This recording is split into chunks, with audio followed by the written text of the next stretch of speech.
So, England are out of the World Cup, Portugal are out of the World Cup. I guess you can say one underdog and then one sort of favorite going through. Incredible, man. Let's first start off with the first result, right? Morocco versus Portugal.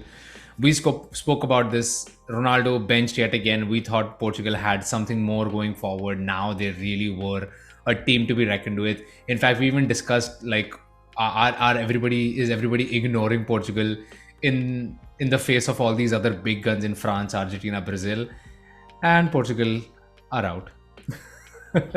Is the wine in Portugal good? Because right now the grapes are sour. The first comment that I read from Portuguese players is like, "Why is there an Argentine referee for our game?" I mean, hey, are you here to test loyalties to nationality to their country? I mean, this is the World Cup. And it doesn't even strike. Like I could have still gotten on board if this was like Brazil complaining since it's their side of the draw. Like this doesn't even matter. Portugal still have one more team to beat in either England or France, which we now know is going to be France, to then still get to the final. So it's like, how are you even comparing those things right now?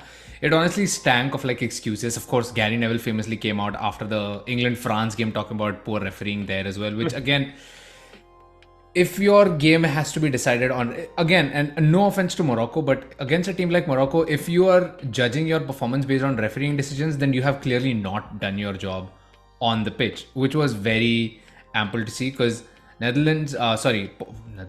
Portugal had the lion's share of the ball. They had like I think 70% possession this game, but they really did not create any real big chances throughout the game. Bruno Fernandes, the guy who came closest, hit the bar, and this was just a very, I don't know, it almost smelt like that Brazil performance where they thought that, oh yeah, no, the goal will come, we will win. There never seemed to be quite that sense of urgency in their play. Teams always forget one thing. Your slot in the World Cup is almost guaranteed every tournament or in the Euros. You are used to playing those big games. A country like Morocco, not really. Are they going to get another shot to get to the semi-finals? Maybe not in the next 20 years. Fingers crossed, I don't know. It could change. But because we look at their history, do you think they might hit a semi-final in the next 20 years? I am not so sure. They have got this opportunity.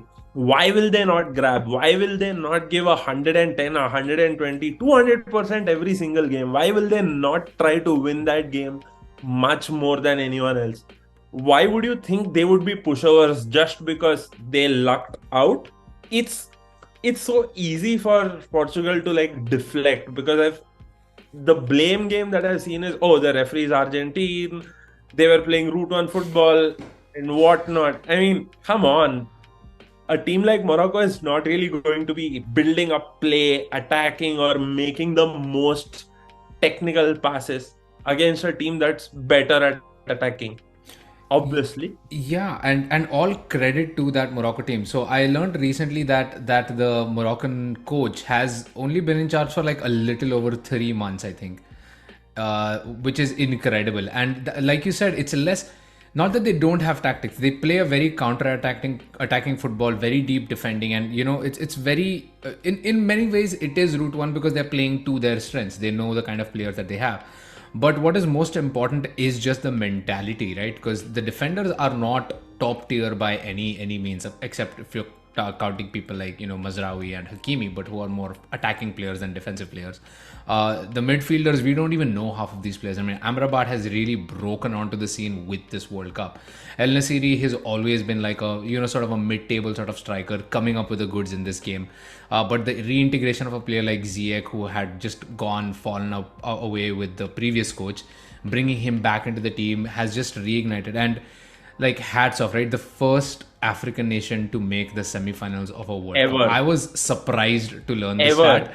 Given the quality of African players that we've seen throughout the years, it's incredible that Morocco has managed to kind of hit that sort of milestone. So all like hats off to them. Right, just before we move on to that France-England game, just a very short time on Ronaldo. Was this his last opportunity? Like, he hasn't officially retired from international football, but does this sort of the last three games, not starting the game and then again coming off of the bench in this one and not really having an impact on the game, does that essentially spell the end of his international career now? Probably did a year ago or 2 years ago, but hey, who am I to say that, right? I could not care less about that. It's quite obvious, but again, yes, you're right. It definitely seems like the end. Assuming that he wants to play the next World Cup, that's again 4 years away. He'll be what, 41 ish around that time. How many minutes is he going to get? And again, he's going to take the spot of someone who might really be on the rise or might be on the cusp of breaking into the national team. Maybe the next good player that comes up. But do you want Ronaldo to take that spot? I wouldn't think so. And if Portugal are thinking wisely, they might want to future proof their squad because they do seem to have a tighter core right now. Yeah. Not saying that they're best, but they do seem to have a core. No, but incredible team, you're right. Like Rafa Leao really coming up trumps. Gonzalo Ramos, again, another standout of this World Cup, probably going to have clubs sniffing around him even more so if they haven't already been. So yeah, this does seem like sort of Ronaldo's swan song on the international front. And it's almost, irrespective of what we think about the player, it is tragic that a player with a career as decorated as his has to kind of go out with almost a whimper in this international arena. So yeah, let us know what you guys think. Please like, share, subscribe. Every view means a lot, every like means a lot, every share means a lot, and a sub means even more so.